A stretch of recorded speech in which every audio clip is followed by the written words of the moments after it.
Now today I wanted to make an interesting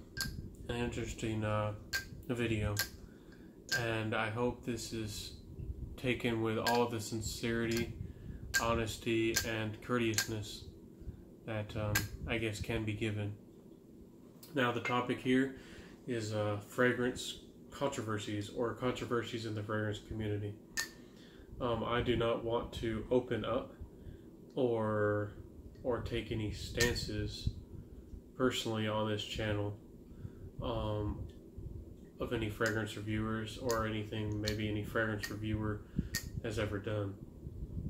But I do want to address a couple topics that might be interesting. The first one is, and I'll make a separate video about this, but why wear fragrance? Specifically, should a fragrance be worn for you, or should it be worn for someone else? Now this gets especially heated at times because some channels in the fragrance or the fragrance community are specifically focused on essentially being appealing to women and essentially for you being sexy, and kind of encourages PUA culture. And again, people can do that. Nothing's wrong with that. I'll kind of express my opinions on that one, but I'm not going to address any fragrance reviewer or any controversies that have happened in the past.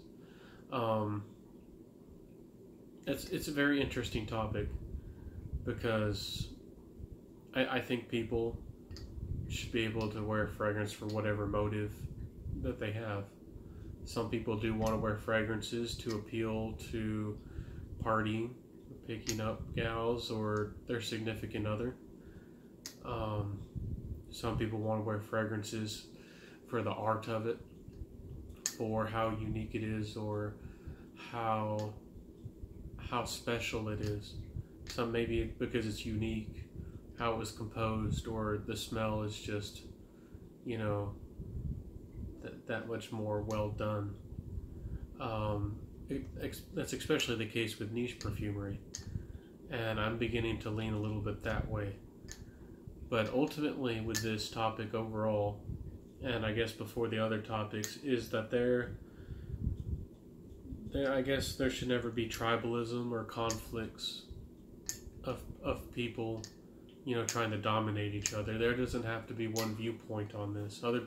There could be, you know, I don't know, 5 or 10 big motivations why people wear a fragrance or do anything, and people shouldn't be trying to fight or make their opinion the most heard or the most important. So I think that's an important thing we have to keep in mind in the fragrance community, to respect one another,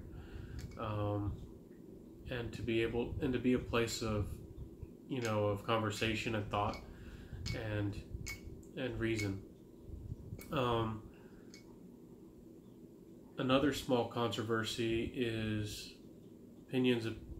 people's opinions on the fragrance community, I guess, as a whole. Some people are very positive and kind of try to look away, avoid. In some fragrance communities on Facebook, people have been silenced if they do try to share their opinion on a fragrance reviewer or a conversation, especially if it got large. Sometimes there's been controversies on people's opinions on where the fragrance community or fragrance industry is going. A couple, maybe 2 years ago, there was some controversy and some disagreement on, you know, people thinking fragrances shouldn't be as sweet as they are, and the big debate of should fragrances be made to be mass appealing, even in the designer world. Is that the kind of, you know, thing we want or should want? I kind of suggest that fragrances should be more unique, and that people should have more of a viewpoint of having signature scents, something that carries their personality, that expresses who they are, that fits them really well, and they wear that fragrance more often. But I do understand having fragrances that are staples, fragrances that appeal to everyone and that everyone can wear and that you can reach for, and it's, you know, not hard to wear. It's just simple. Acqua di Gio, Versace Pour Homme, Jean Paul Gaultier's Ultra Mall. Back in the day, it was probably Zorochrome, and there's Nautica Voyage, and there's so many others. But I just think we need to appreciate, you know, everybody's viewpoint, and we, in the fragrance community, as YouTubers, we do like to have influence and like to express our opinions, but it certainly doesn't have to be a battleground. It certainly doesn't have to be a war. So that's another fragrance controversy. The other one, and I don't know if I should address it because it's still so fresh in so many people's minds, is, I guess it's really been a YouTube I don't know if you can even say it's a problem, a YouTube occurrence ever since YouTube has been created. It's of taking people's ideas or their original content. It usually never goes that far, but taking their ideas or their inspiration. Now, it might be fresh in somebody's minds about what, you know, has gone on lately, but that's not what I'm addressing. In YouTube in general, I think that people have always taken inspiration from other people. In the fragrance world, in the fragrance creators in general, people have always worked off each other and known what was working. They didn't want to create a new wheel. They just wanted to, you know, add to it or take their own spin on it. I mean, for example, Dior Sauvage.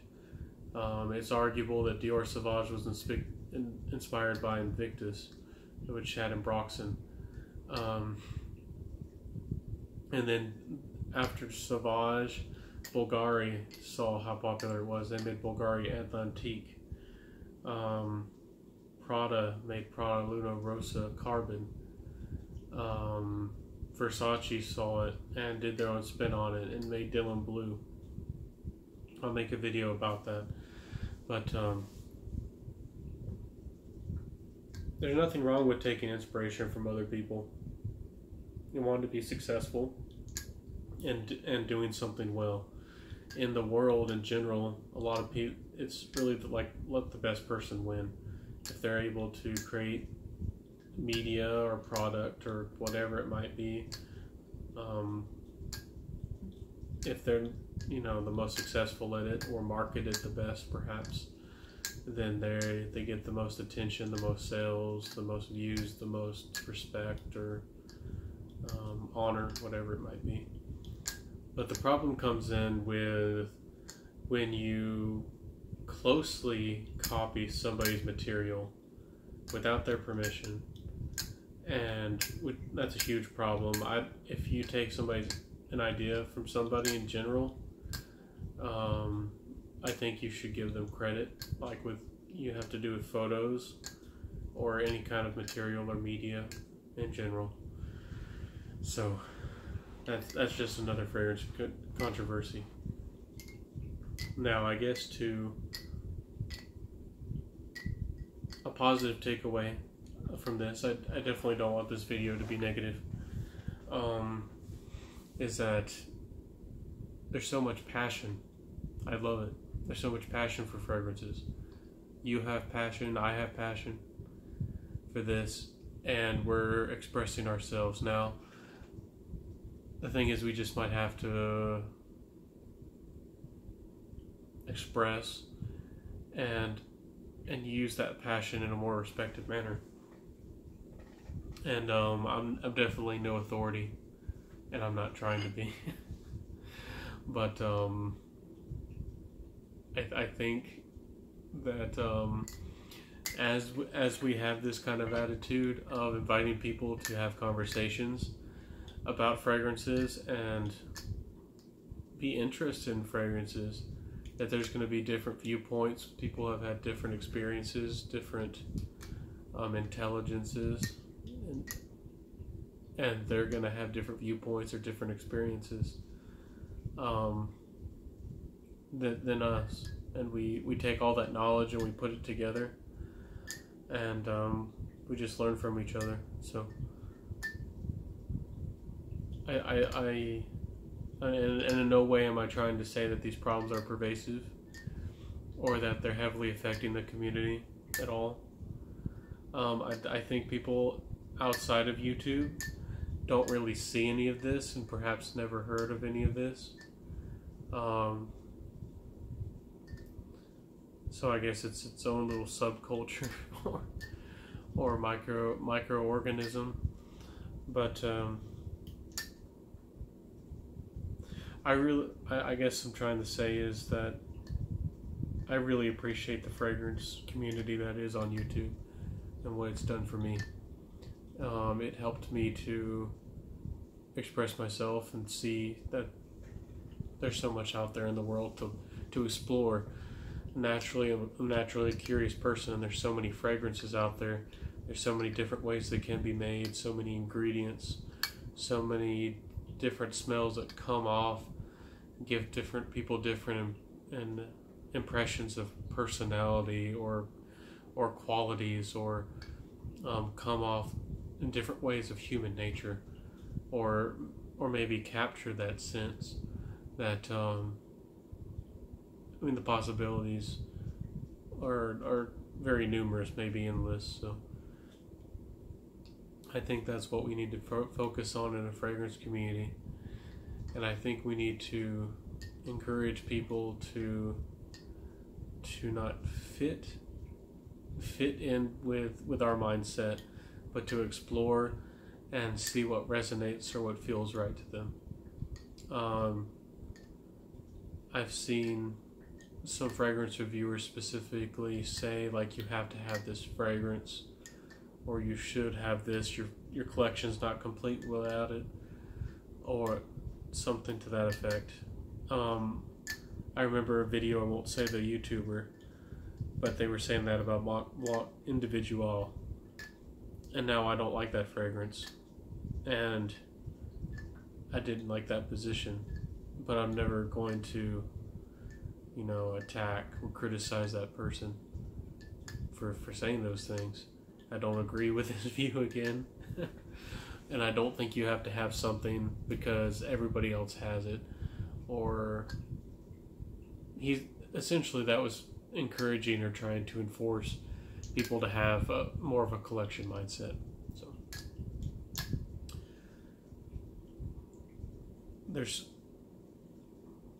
find a YouTuber, find somebody in the world in general about any topic that resonates with you, that makes sense to you, that communicates the way you like to be, I guess, conversated or have conversations with, you feel comfortable with, and stick with that, and look at other people's views and understand them. So I guess just don't have this tribalism and this conflict. I think can be an expression of our society, and I guess how things are. And I guess this is an invitation or encouragement to look past those things and to help us to be able to heal, instead of having all these little groups of people, these little tribes or organizations trying to fight each other or tear each other down. So this is Centaur. I hope this video has been informative, has been thought-provoking, and I hope it has helped you to see that fragrance and expression is beautiful, that the fragrances can mean so much to us, and does mean so much to us. In the comment section below, please share about your fragrance journey, maybe how you first came across fragrances, what fragrances have done for you, what fragrance reviewers match your personality and why, and have you, please don't in the comment section, open up these controversies. Please don't I guess fuel the flames. That's not what we're looking for, but I hope this did something for you. Let me know how these videos come across. Please let me know what you think. I would love to hear your thoughts and but I guess just opinions on the whole matter. So hope you have a great day, and hope you're blessed, and enjoy your fragrances, and say these things, and have a good one.